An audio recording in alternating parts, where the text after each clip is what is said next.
Nous avons tous été trompés par les trous noirs. Car si l'on s'en tient à la physique pure, un trou noir n'est pas la fin de toute chose, mais une centrale électrique. En réalité, toute civilisation avancée qui survivrait suffisamment longtemps finirait tôt ou tard par devoir exploiter les trous noirs pour obtenir de l'énergie.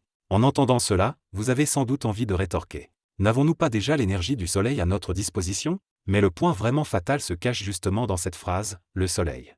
Alors, pour la suite, ne regardons pas encore les trous noirs. Commençons par clarifier jusqu'où va réellement la limite de la voie des étoiles. Puis nous verrons comment les civilisations avancées utilisent les trous noirs. Il faut d'abord admettre une chose, compter sur la lumière des étoiles finira tôt ou tard par ne plus suffire. Car une étoile, aussi brillante soit-elle, est en réalité très inefficace comme moteur. Prenons le Soleil, par exemple.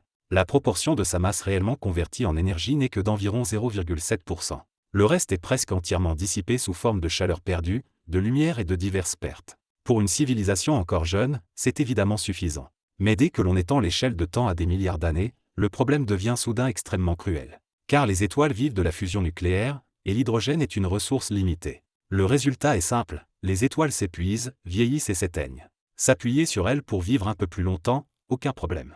Mais vouloir compter sur elles pour vivre très, très longtemps, c'est inévitablement se heurter au mur du carburant. Existe-t-il alors une voie encore plus radicale? Oui, et elle s'appelle la gravité.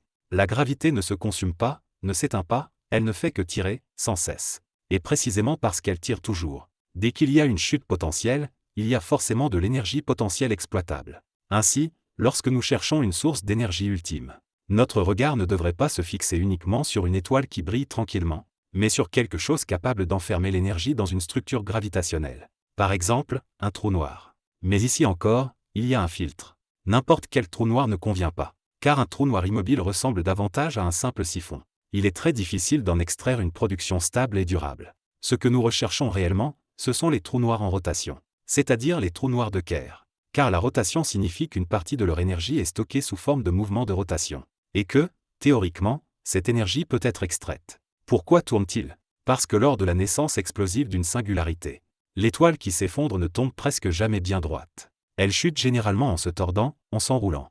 La conservation du moment angulaire comprime cette rotation et l'accélère de plus en plus, à un rythme vertigineux. Et surtout, il ne s'agit plus simplement d'une sphère qui tourne. C'est l'espace-temps lui-même qui est tordu en un gigantesque tourbillon. On peut l'imaginer comme un énorme volant d'inertie. Plus il tourne vite, plus il stocke d'énergie cinétique. Un trou noir en rotation est le volant d'inertie ultime. Il enferme l'énergie de rotation d'une étoile morte dans une prison gravitationnelle. Et c'est là que survient le véritable point de bascule. Si l'on déplie le bilan énergétique d'un trou noir en rotation, on découvre quelque chose de très contre-intuitif. Toute son énergie de masse n'est pas enfermée derrière l'horizon des événements, à jamais inaccessible. Une part importante de cette énergie est en réalité attachée à la rotation, donc accessible et extractible. La limite théorique peut même atteindre 29%. Autrement dit, dans l'énergie totale d'un trou noir en rotation, jusqu'à environ 29% peuvent être de la pure énergie de rotation. Même si vous n'en prélevez qu'une petite fraction, l'ordre de grandeur peut déjà dépasser la production totale du Soleil sur toute sa durée de vie. Ainsi, au fond, ce que nous voulons n'est pas une centrale électrique ordinaire, mais une centrale construite autour d'un trou noir. Les ingénieurs du futur lèveront les yeux vers le ciel nocturne, et l'obscurité ne leur semblera plus vide, mais plutôt comme un gisement énergétique encore inexploité. Les trous noirs ne seront plus des prédateurs à éviter, mais des ressources. Des sources d'énergie récoltables. Mais reconnaître qu'un trou noir ressemble à une batterie est une chose. Y brancher réellement un câble en est une autre. Car une étoile envoie son énergie vers l'extérieur. Il suffit de déployer un panneau solaire pour la capter. Un trou noir, c'est exactement l'inverse. Il tire l'énergie vers l'intérieur et la serre fermement. Si vous voulez la prendre, vous devez entrer en jeu et procéder à un échange. Mais vous ne pouvez pas toucher l'horizon des événements lui-même, c'est une zone interdite. Une fois à l'intérieur, on ne revient jamais. La seule zone où l'on peut réellement agir se situe donc à l'extérieur de l'horizon des événements, dans l'anneau immédiatement adjacent. Autour d'un trou noir en rotation, cet anneau est encore entouré d'une frontière supplémentaire, qui forme une enveloppe particulière, l'ergosphère. Ce nom n'est pas une métaphore, il est littéral. C'est un endroit où l'on peut effectuer du travail. La raison en est le traînage des référentiels. Le trou noir entraîne l'espace-temps voisin dans sa rotation. Résultat, dans l'ergosphère, il est presque impossible de rester immobile. Non pas que vous puissiez dépasser la vitesse de la lumière, mais il est impossible d'y rester immobile par rapport à l'univers lointain. Vous êtes forcé de tourner avec lui. Et c'est précisément dans cette zone de travail violente que le processus de Penrose peut avoir lieu. Son idée est élégante, mais sa mise en œuvre est profondément contre-intuitive. Vous envoyez un paquet de matière dans l'ergosphère, dans le sens de la rotation. Puis, à un instant d'une précision extrême, vous le divisez en deux. La première moitié est le sacrifice, vous la projetez dans le sens opposé à la rotation.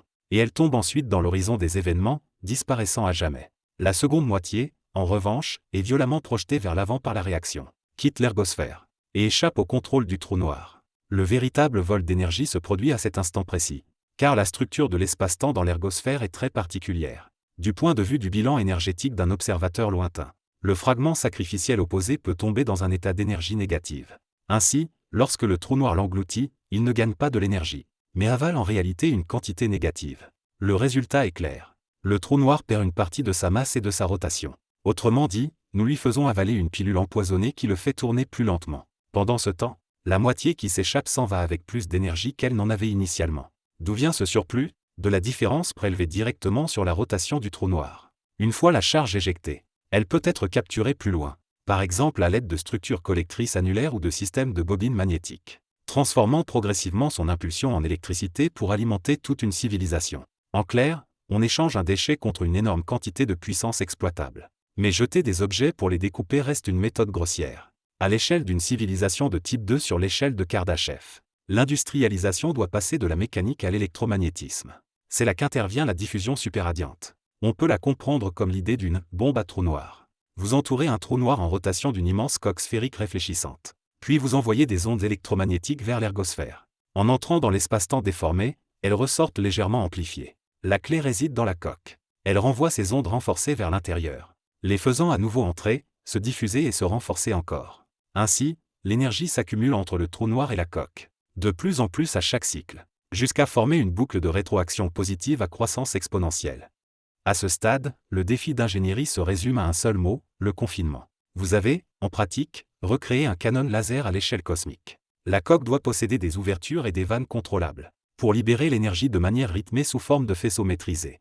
Sinon, la densité énergétique dans la cavité continuerait d'augmenter, jusqu'à soit déchirer la mégastructure, soit, plus extrême encore, devenir si dense que la lumière elle-même génère de la gravité, et s'effondre en un nouveau trou noir. Un trou noir de type Kugelblitz. Autrement dit, produire de l'électricité avec un trou noir implique aussi le risque d'en créer un autre. Mais si vous parvenez à stabiliser le système, le rendement est terrifiant. Sur Terre, la fusion nucléaire la plus prometteuse n'atteint même pas 1% de conversion masse-énergie.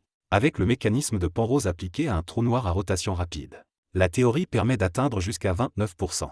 C'est pratiquement le moteur le plus puissant autorisé par la physique, tant que vous lui fournissez en continu de la matière échangeable, que vous maintenez le bilan d'énergie négative, ou que vous laissez les ondes électromagnétiques subir une superradiance répétée dans la cavité. Ce moteur peut fonctionner indéfiniment. Il ne s'agit donc pas seulement d'une immense centrale électrique, mais d'un véritable point de bascule dans l'histoire des civilisations.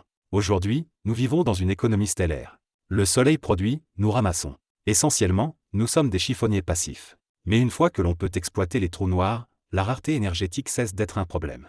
Terraformation planétaire, arche interstellaire, mégastructure colossale. Beaucoup de questions ne portent plus sur le « est-ce possible ?», mais sur le « comment organiser, comment planifier, comment concentrer les ressources sur l'étape la plus critique ».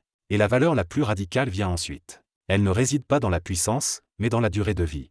Nous vivons actuellement à l'ère des étoiles. L'univers ressemble à un été lumineux, plein de lumière et de chaleur. Mais l'été prendra fin. Dans un avenir plus lointain, la formation des étoiles diminuera progressivement jusqu'à zéro. Les étoiles vieilliront, puis s'éteindront une à une. L'univers entrera dans un long hiver, ne laissant subsister que la tiédeur résiduelle des astres morts. Une civilisation dépendante du solaire, arrivée à ce stade, sera pratiquement plongée dans le noir. Mais les trous noirs supermassifs en rotation sont différents. Ils ne brûlent pas de carburant. Ils reposent sur la structure gravitationnelle et la rotation. Tant que la rotation subsiste, vous pouvez encore en extraire de l'énergie. Et cette stabilité est presque absurde. Leur rotation peut durer des milliers de milliards d'années. Pour les fermiers de trous noirs, ce n'est pas la fin, mais un simple changement de saison. Grâce au processus de Penrose, ils peuvent maintenir une oasis chauffée, au cœur de l'univers figé, offrant une source d'énergie continue même durant les époques les plus froides.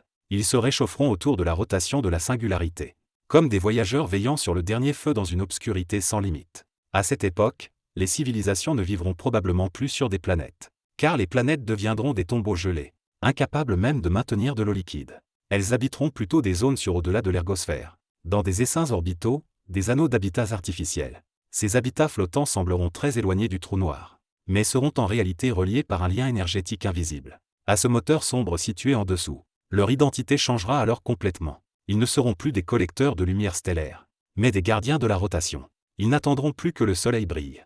Ils veilleront sur la dernière source de lumière durable de l'univers. Ainsi, dans cette histoire, le trou noir est réhabilité. Il n'est plus seulement un dévoreur. Il peut aussi être un canot de sauvetage. Il nous force à repenser la notion même d'obscurité. Nous avons tendance à considérer l'inconnu comme un monstre. Mais l'indice que nous donne la physique est plus troublant encore. La dernière issue pour la vie ne se trouve peut-être pas dans la lumière, mais dans l'ombre la plus profonde. Nous étudions les trous noirs non seulement pour allumer des machines, mais peut-être pour permettre à cette étincelle qu'est la conscience, de vivre plus longtemps que les étoiles, et même de survivre au vieillissement de l'univers.